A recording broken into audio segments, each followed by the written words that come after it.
Hello, amazing parents and caretakers, and welcome to the Pumped Up Parenting Podcast. I'm your family empowerment coach, Celia Kibler. I'm a mom of a blended family of 5 kids. I'm a grandma of 9 kids, an author, a teacher, a speaker, and a consultant with over 40 years of training and real-life parenting experience. I'm here to offer you practical, doable tips, strategies, and techniques that will pump up your parenting skills and create peace, love, and laughter throughout your family. In addition, I'll be interviewing some great humans that are on a mission to make your life a better, happier, and healthier life. So let's not waste any time and get started with the next episode of the Pumped Up Parenting Podcast. Thanks for listening. Hi, everyone, and welcome to another episode of the Pumped Up Parenting Podcast. I know I'm always excited about my guest, but I'm really excited about this guest, really. And because, we're talking about pacifiers. Yay, because pacifiers, people love them. People don't want to worry about them. They don't want to have to break kids' habits of having them. But they also don't understand that it is not just a thing. It actually has health benefits, and it has help benefits because they are so helpful to the parents with the child. In my pregnancy to infancy program, where I take parents the last 6 months of their pregnancy into the first 6 months of their infancy, so that you know what you're doing, you're not flying by the seat of your pants. We always talk about pacifiers and how I feel they are so beneficial, not just to your child, but also to you. But now I have the expert of pacifier land here with us. And Lindsay is going to give us a wealth of information. So if you're in your car, listen in. If you got another mom in your car, turn up the volume. If you got paper, pen, wherever you're listening, you're going to want to really take notes, because we're going to talk about a lot of important stuff that people tend to stress about surrounding the concept of a pacifier. So I'd like you to meet Lindsay deOliveira. Lindsay, I hope I said your name right. I was practicing. You're good. Close enough. One of those. Welcome to the Pumped Up Parenting Podcast. I am so excited to be here with you. I always love chatting with you. And it's one of those really interesting things of, first off, I try to make it fun. I've been deemed the woman with the nipples. As the founder of Soothe Beginnings, becoming a pacifier expert is not exactly what I envisioned for my life. It's one of those things I was like, all right, let's make parents' lives easier, because we went through trying to find a pacifier. I hated this, I hated that about this one and that one. And next thing I knew, I was on a pacifier safety mission and became the woman with the nipples. So, and her t-shirt, which if you're watching this on video, which I don't know if you can watch it on video, but I'm assuming you may be able to, the back of her t-shirt actually says that. So how fun is this? Good. A great gift for men and women. Right? We got to make nipples fun somehow, right? Hey, we all got them. We all got them. This is not just partial to ladies. We all have them. And, you can take them as wonderful, or you can take them as necessary. But anyway, you got to take them because they're stuck to your body. Yep. So we are going to discuss with Lindsay what she created. She created an awesome pacifier, a pacifier that is healthy, that is safe, because some people do not even realize that there are some pacifiers out there that are not safe. And very cool, because they come in an assortment of colors that are very chic, and a wonderful box. I like the whole thing is beautiful. You're going to love it. And I don't want to talk too much, but for me, that's impossible. So I would like you to hear from Lindsay so that she can share with us exactly what kind of got her on this journey. She briefly said her company is Soothe Beginnings. Her website is soothebeginnings.com. And Lindsay, would you tell us, how did you decide this would be a good idea, is to make the pacifier that you couldn't you couldn't find? Yeah. So we had our newborn daughter, and I'm very open about the fact that I had a really bad case of postpartum depression right from being in the hospital. It hit. We got our daughter home, and we very quickly figured out she was a colicky baby and had reflux. And for some babies, pacifiers help alleviate reflux. And pacifiers, this is a super weird fact, pacifiers are an excellent pain reliever and are actually the protocol. If you go to the ER, something happened with your baby, you go to the ER, they actually say give baby a pacifier because that's a pain reliever. So I needed to find a pacifier that my daughter would take because there really was no other option for our sanity, our sleep. You don't want to see your baby screaming all night. You don't. So we tried so many pacifiers. I literally have a whole box of pacifier rejects. I bet many parents have that box. That's the funny thing. I have that conversation with people. They're like, "Oh yeah, my junk drawer. Oh yeah, we had a box. Oh yeah, we all had all these pacifier rejects. And what you spend your time doing as you're going through 2 a.m. trying to figure out how the heck do I get my kid to take a pacifier? Which one are they going to take? You find yourself Googling what's the best pacifier, right? Everyone claims to have the best pacifier. There are so many shapes. There were different materials I found. I was like, what the heck is going on in pacifiers? So to me, I was like, there has to be an easier way. I don't like that I have to go between a bunch of different brands that, they all have their own terminology and their own lines that you're trying to now navigate as a tired parent with a screaming baby. It was ridiculous. I did not feel well equipped to soothe my child. I wasn't. So I invented a pacifier that is interchangeable. And I did this for a lot of different reasons. So you get our starter kit, the Soothe Beginnings starter kit comes with a cap and shield, but 3 different nipple shapes. So you can swap out the nipples to see which one your baby likes. This was all done evidence-based. So I have the 3 top rated nipple shapes for quality. It's called non-nutritive suck. When they're sucking, there's no food coming. So for quality suck, these are the top 3 shapes. And a lot of people don't know this, if you are nursing, baby has a completely different latch than a bottle fed baby. It's a much wider, deeper latch.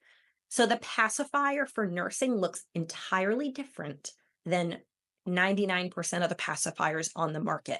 So when we were trying to go through our feeding journey, a pacifier wasn't mirroring that or matching that. And that was part of the problem. And I didn't know that at the time as a first time parent. So our pacifier will go along that feeding journey with you. And we're launching the pacifiers first, but eventually we're going to launch teething nipples that swap in and weaning nipples as well, because those need to be easier too, right?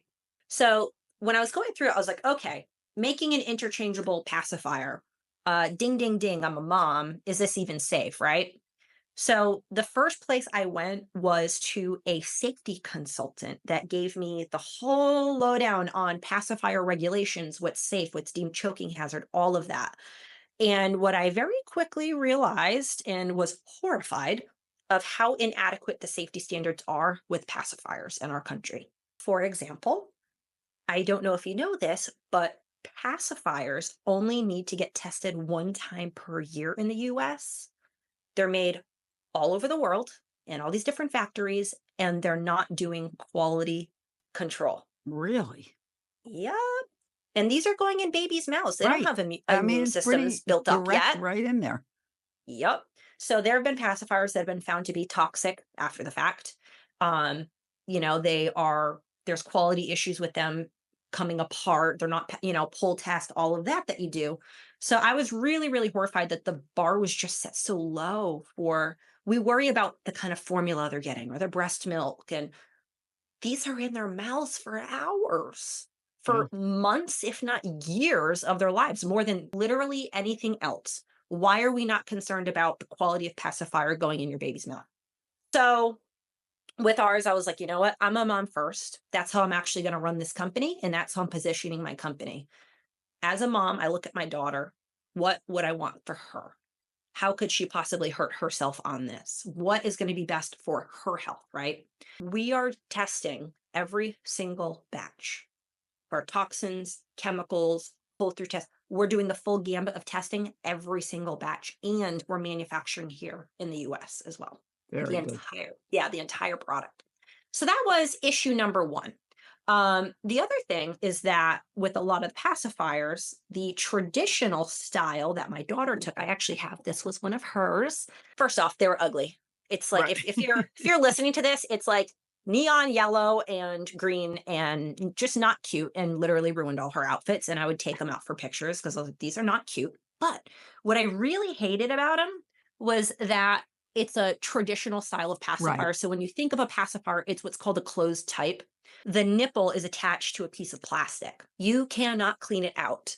And you get Right. gunk and water and saliva in there, and it grows bacteria and all the nasty things, and you can't clean it You out. can't access it. Right. Oh, it was so gross. I did the math. I spent hundreds and hundreds of dollars on cheap pacifiers. It was disgusting. So that was another issue. So that's one of the benefits of interchangeability is for convenience for parents. But you can actually You clean out the clean it. entire pacifier, whether Clean and it's sanitize. You clean and sanitize so exactly many things, but yet the pacifiers go all over the place. They're in right. corners. They're all gross. They're sucked on and nobody Yeah, bothers. They might rinse them off. Here you right. go.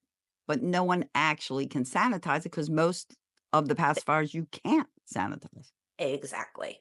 So with these, everything is food grade, non-toxic, plastic free. A lot of now that we're learning more and more about plastics, I made that conscious decision to go away from plastic with this product. So the nipples themselves are the food grade silicone, but the cap and shield. So you can't see, if you look on my website, you'll see they're gorgeous. They look like wood, but they're not. It's recycled paper with a plant-based resin. Nice.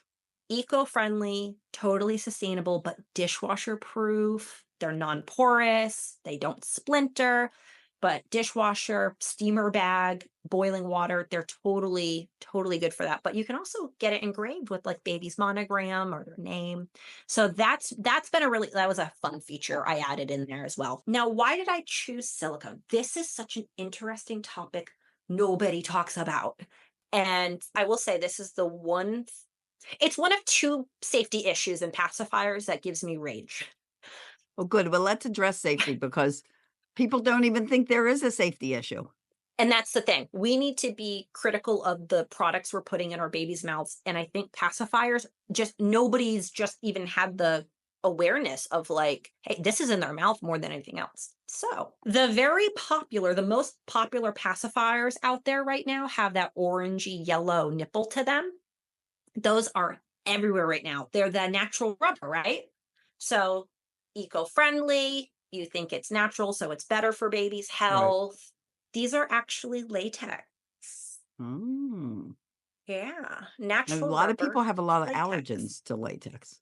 Well, guess what? So if your baby doesn't have an allergic reaction right out the gate, latex is one of those allergens that increased exposure increases the risk to become allergic to it. Wow.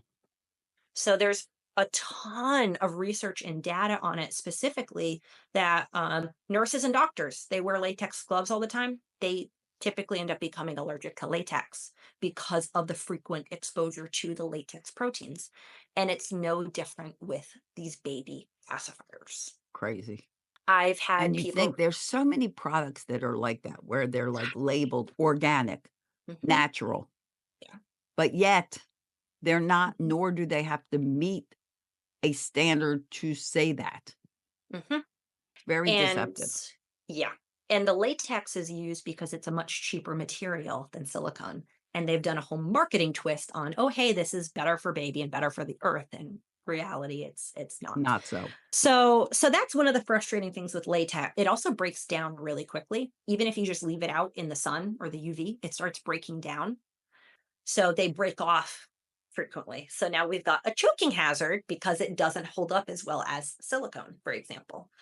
And when babies, it was funny when I had started this whole journey, one of my girlfriends, actually the woman that married me and my husband, had a baby.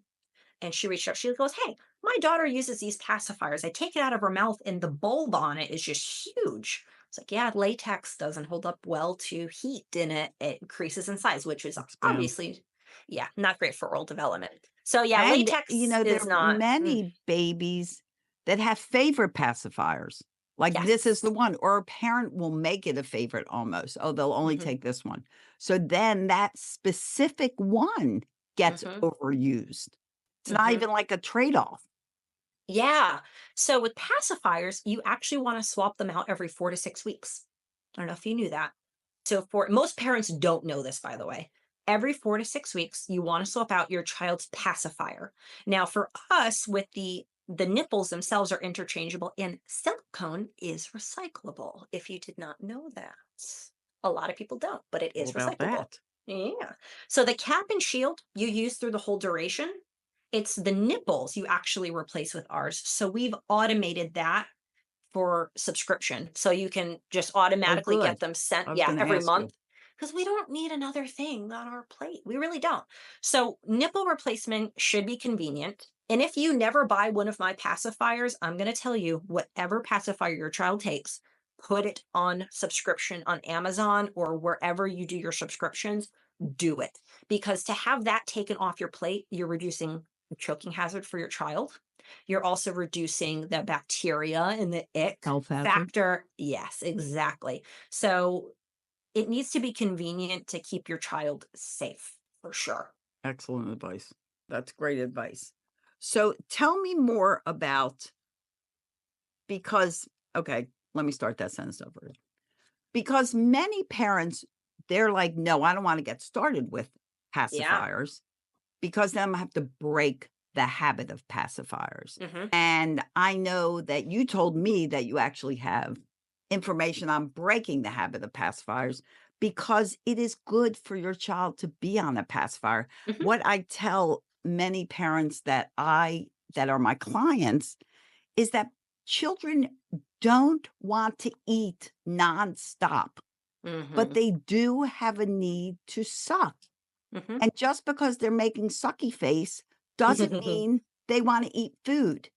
Right. So the pacifier, that's what's great about a pacifier is it gives them what I know you called it an official name, non-food sucky power. I don't think that was the name, I like but that. you like that non-food I sucky like power? I just made that. We could call it NFSP, that. Right? NFSP, we can make an acronym. So, it gives Yeah. them the So, ability to suck without uh-huh. having to eat, and then you are not also Right. encouraging overeating. Yeah. So pacifiers have amazing health benefits. So, yes, we were dealing with, we really need our child to stop crying at night. But as a new parent, you're heavily concerned with the risk of SIDS. Pacifiers reduce the risk of SIDS. Some studies put it at 70%, some studies put it at 90%. Wow.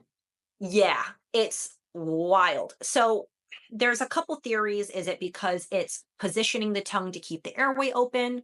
Is it because it reduces baby from going into too deep of a sleep? So there's a couple theories onto why, which is interesting, but they are very well known with tons of research and studies.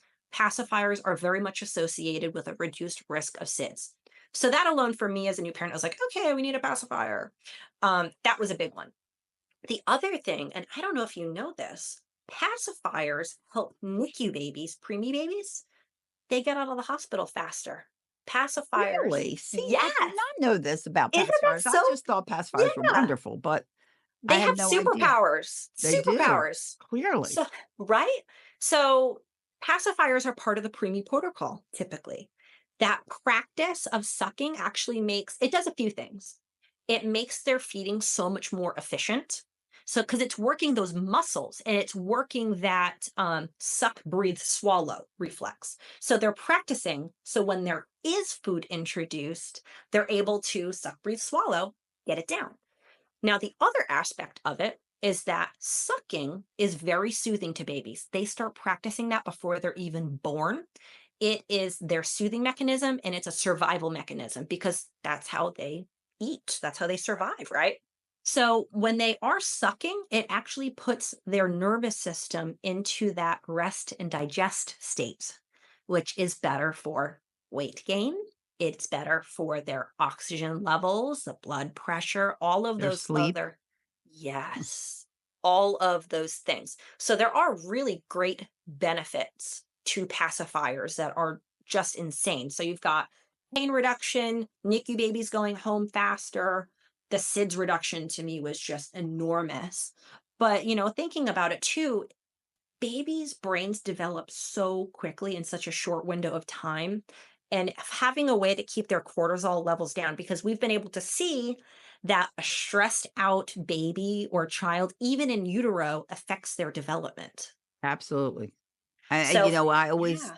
tell parents, your stress level of all things is the most damaging thing to your child, and because they feel everything you feel. If we're Yeah. discussing formula over breastfeeding and someone's really not liking breast, it's not working for them, but they feel so Hmm. guilty. I'm like, the stress of you Hmm. stressing about breastfeeding is much more harmful to that child than them taking a bottle of formula. Yep. A healthy mom makes for a healthy baby. Absolutely. I wholeheartedly believe in that.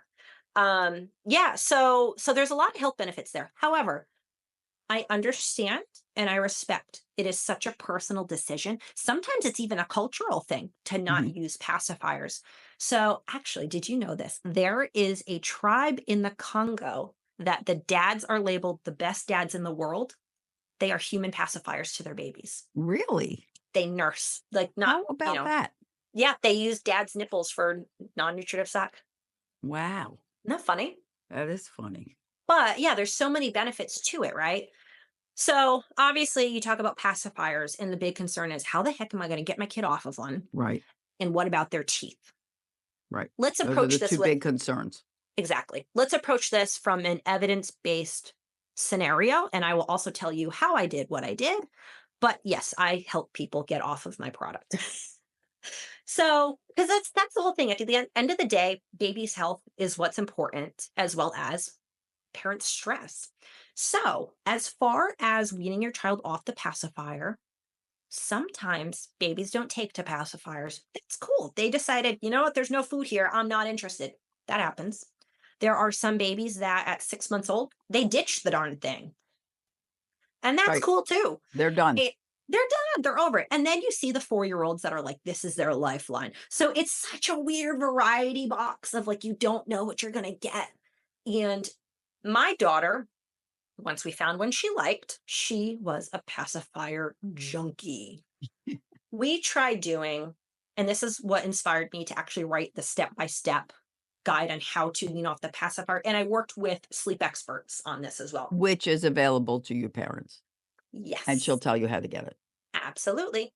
So whether they're less than a year old or over a year old, you are going to approach it differently because safe sleep is so important. But it does affect how you're going to handle it if you've got a toddler versus a baby, right? Now, there are ways to prevent the pacifier itself from becoming what's called a sleep cue. Hi, this is Celia, your host and family and relationship empowerment coach, and mom and grandma, here to take a break from this podcast to give you a special opportunity.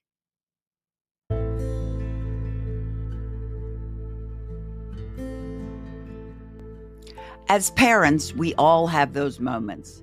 The pressure builds up, the noise gets too much, and before we know it, we're raising our voices higher than we ever intended. But what if there was a better way? Introducing 21 Days to Stop Yelling at Your Kids, a revolutionary program designed to help you communicate with your children without yelling. Imagine a home filled with understanding and respect, where your words have impact without the need to raise your voice. Created through my over 40 years of experience, this course offers you practical, easy to implement strategies that work in real life. You'll learn through interactive lessons, engaging exercises, and a supportive community. No judgments, just guidance. Because being a parent doesn't have to mean you're perfect. It's about growing and it's about becoming intentional. In just 21 days, life will be calmer and more harmonious. What if you don't get the course? Where will you be in 21 days? Still feeling like a bad parent? I encourage you to join the millions of parents that I have helped who have found a new path to communication and connection. Visit quityelling.com to enroll in the 21 Days to Stop Yelling course today. And for our podcast listeners, use the code PODCAST for a 60% discount. Quityelling.com, because love speaks so much louder than yelling. Thank you for listening, and I look forward to seeing you on the other side.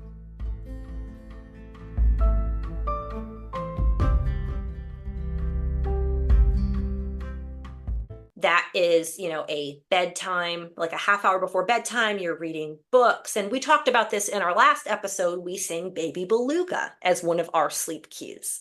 So that was one of the things to help try and get our daughter not realizing the pacifier itself is a sleep cue. So keeping that in mind is definitely helpful. But if your child is less than a year old, you have to find other sleep cues. If they're over a year old, you have to find other sleep cues as well. But there's also the aspect of you have an aware toddler.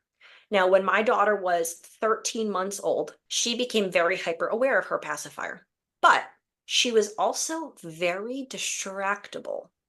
So that is something I was like, you know what? I think I need to lean into that distractibility situation. And we ended up swapping out her crib into its toddler bed formation. Right. So she was so excited that she could just get in and out of her own bed. That was like the highlight of everything. She was so excited. She never once cried looking for her pacifier. We played into an element of her personality. If you have a toddler that is headstrong and I'm a big kid, play into that. Right. Big kids don't use Emphasize pacifiers. the big kid. They all want to be big. Exactly. So they always want to be big. You as a parent know your child's personality, and you'll see in the step-by-step guide, I allow it for slow weaning, but also if slow weaning isn't working, like in our case, when we tried to remove the pacifier little by little, it made her more aware of it. So before we got to a cold turkey point, we tried weaning. So it puts that in perspective as well. If you're someone who wants to do cold turkey, go to Build-A-Bear, put it in, but I also talk about the importance of talking to your child ahead of time and having those age-appropriate conversations. Yep. Now, the American Academy of Pediatric Dentists, they recommend ditching the pacifier as early as 6 months. We don't really see much in the way of oral malformation until closer to 18 months. They really recommend around 2 years old to start ditching the passy. I let parents, you make your decision. You know your child. The biggest thing is making sure there's no other big transitions going on in the house. Right. And no new babies. Yes, no new baby and no big transitions. So you're not going to handle potty training and pacifier ditching. Right. One or the other, my not friends. Overkill. And I always tell parents too that what most parents don't realize is children are really good at breaking habits. They're quick to break a habit. Yeah. Sadly, you parents are the ones that are difficult to break the habit because you think, oh, they won't sleep, or how will I quiet them down, or how will I do this? So it is very important to have a plan, to be proactive. Okay, if I feel like, oh my, your child is in a situation where normally they cry and you go and you just give them a pacifier, be proactive, decide to do something. Maybe you guys go play a game. Maybe you go outside, you play ball, or you put on music and dance. Be proactive to the situations that you are fearful that will be happening without a pacifier, and you won't know what to do. There's a couple things I tell parents to exactly to your point, proactively do is when they are experiencing discomfort or upset during the day is to offer them a lovey or a stuffed animal first before you give them a pacifier. The other thing is you need to do a pacifier roundup before you even start this good process. Advice. Goodness gracious, because if they find one a week into it, and they will find it. They will find it. It will be in a corner under the sofa, all nasty, and it will go right in their mouth. I just found one in my car, and my daughter's been off a pacifier for almost 2 years. I just Is found that one in my funny? car. You just Oh, found yeah. one. But yeah, so it's, there's the step-by-step guide. I will make it available to Celia, but it is available at the Soothe Beginnings site. You can grab it, but it's also in my link tree. So whether you check out the Soothe Beginnings Instagram or TikTok, it's in my link tree, totally free. The pacifier weaning guide, broken down by if your child's under one, over one, signs to look for, how to go about it with respect and space for where you're at, and your child's personality is huge. So helpful. That is so valuable. That's the goal. So yeah, you work. So for us, one of the warning signs was my daughter kept her pacifier in and didn't really want to talk. So I was like, ooh, okay, this might get in the way of speech here. So that's where we got rid of the pacifier at 13 months of age. I am a fan of ditching it closer to that 1 year age, like after they've had their first birthday. So you can give them a lovey squishmallows to sleep with, whatever, make them comfy, cozy. It's easier to distract them because the older they get, the more aware they are. And they also have more a harder time regulating those big feelings the older Yeah. they get. So it was definitely a lot easier at the age we did it. My niece ditched her pacifier herself, I believe around 8 months. So it's interesting how unique that can be, which, by the way, before I got into this whole pacifier world, I didn't quite realize. So yes, I do not believe latex pacifiers should be a thing at all whatsoever. The other ones are the ones with the stuffed animals attached. Yeah. The whoobies. Yeah. Is that what So they're called? That's what I call them. yeah. They are cute. And I will tell you, I bought one for my daughter because I was desperate trying to find a pacifier she would take. And I was like, oh, she could replace that herself. That's the big thing with those. They're like, oh, they can replace it I themselves. can find it easily. Yeah. Hold it. They are not approved for safe sleep. There's a stuffed animal on it. It's not safe. That's actually a suffocation hazard. And it does say Right. on there to not use it without supervision. Now, in my head, I'm like, what do you think they're using a pacifier for? Why would you sell them? Whatever. I Because understand they're people. cute and people buy them Ugh. by the boatload. But also, Yeah. let me help you And the parents with weight. this information. There's so many habits that get created by parents that they have to break in the future. As a sleep coach, I see this all the time. So I highly recommend that in your use for a pacifier, use it specifically for what it is intended to be used for. Soothing your child, non-food, ED time, whatever it was called before. I forgot what I named it last time. And Non-foodie sucky. non-foodie sucky time. And don't keep it in there all the time. How Yeah. many toddlers do you see they just walk around with that pacifier in their mouth all the time?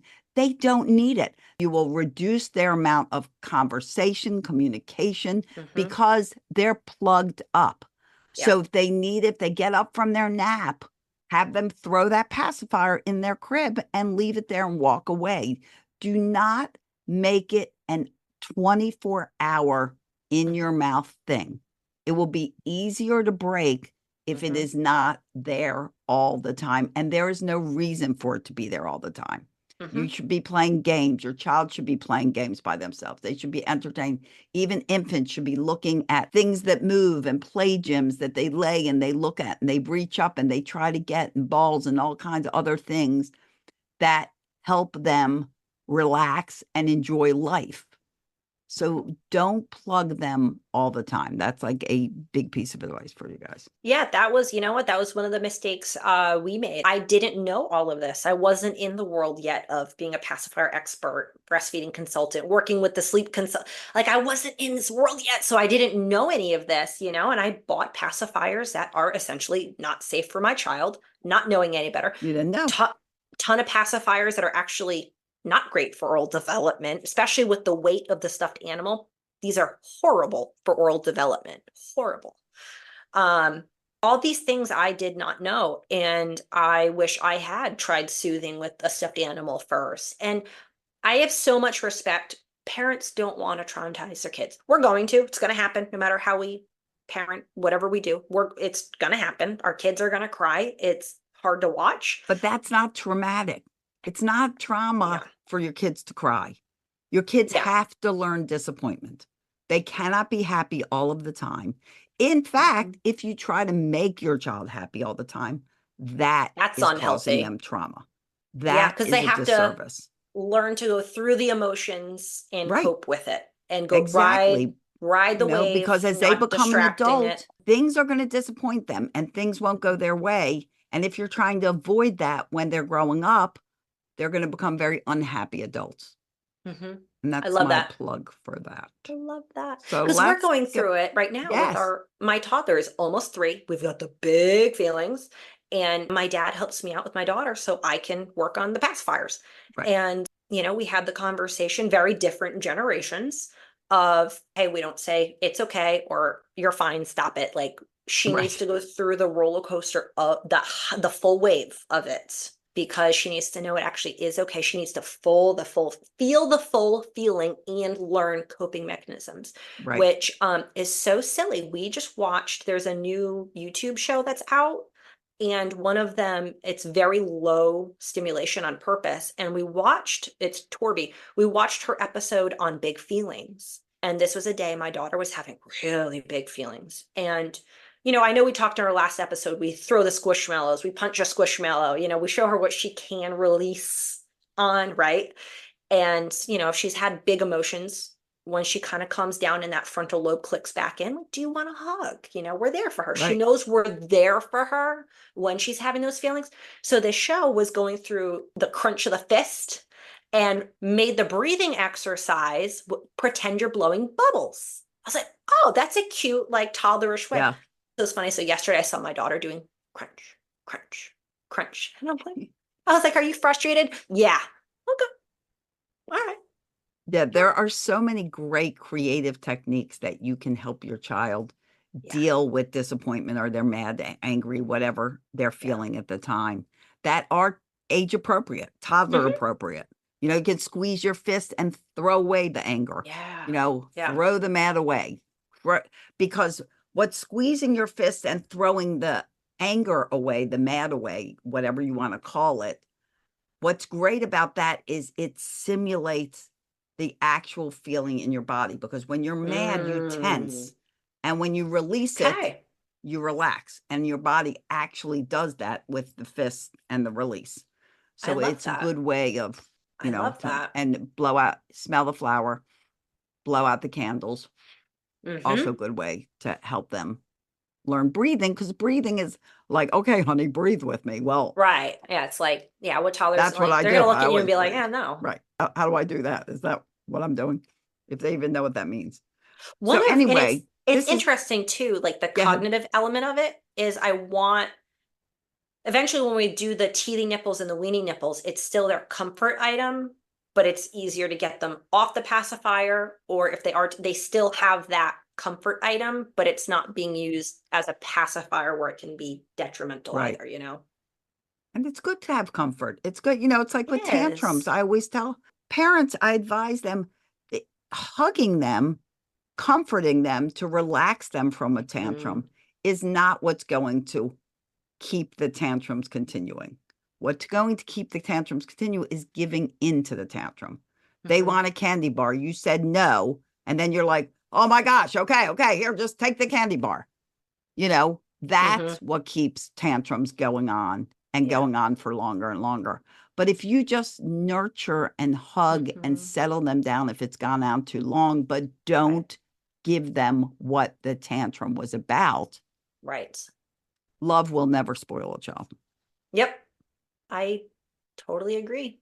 This was such a great conversation and so much information that people don't even think about Mhm. with pacifiers. Yeah. So I know we've talked about so much. You've talked about the Whoobies Mhm.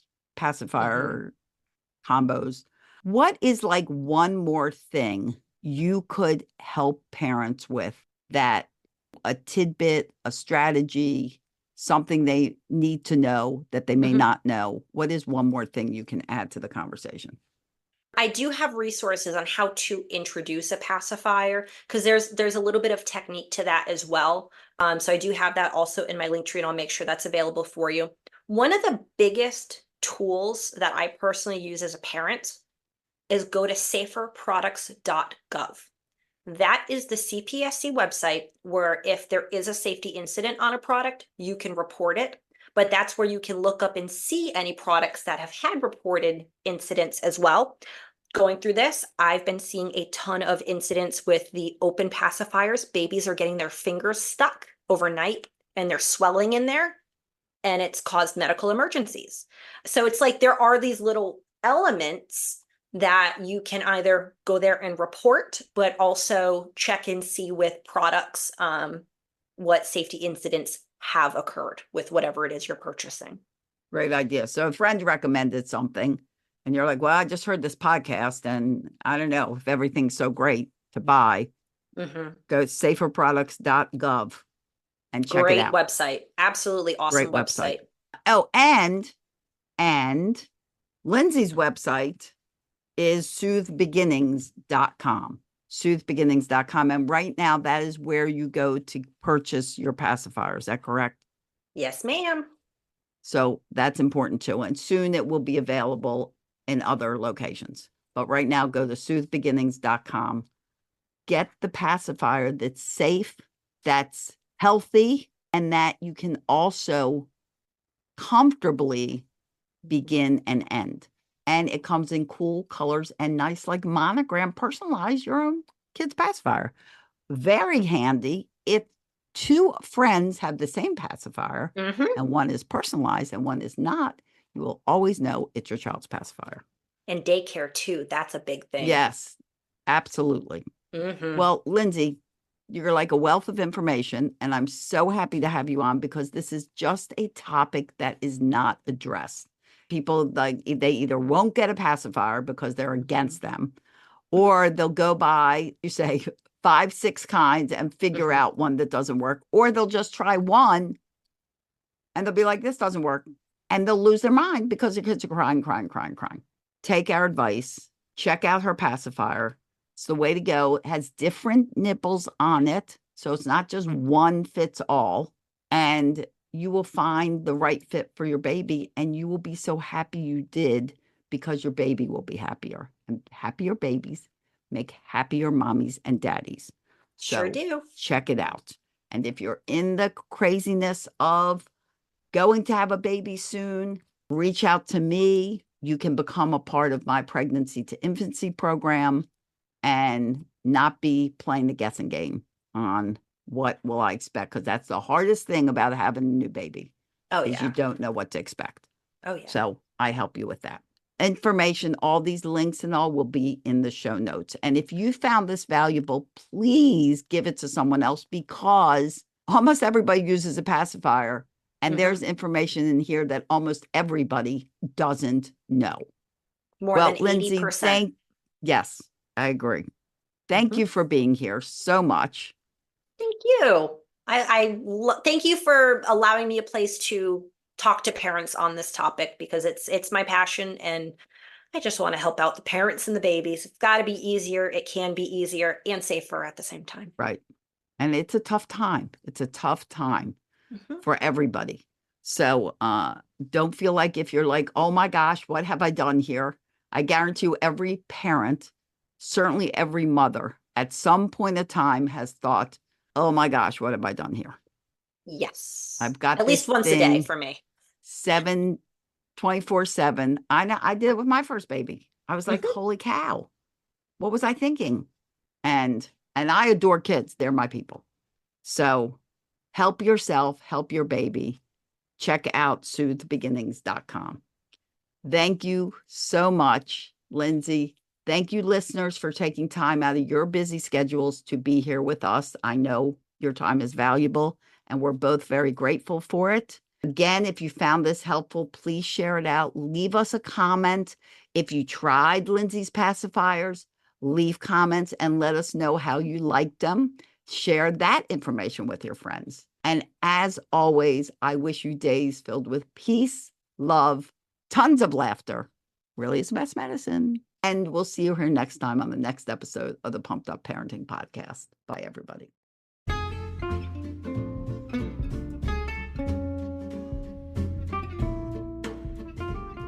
Thank you for listening to the Pumped Up Parenting Podcast. If this episode was helpful to you, please share it with a friend and leave us a review that will help others.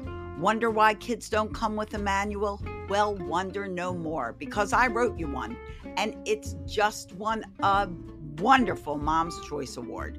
Go to celiasbooks.com and buy your copy of Raising Happy Toddlers, as well as my children's books. I appreciate you being part of my mission to help 10 million parents stop yelling at their kids. Please be intentional and hug on those kids of yours. See you at the next episode.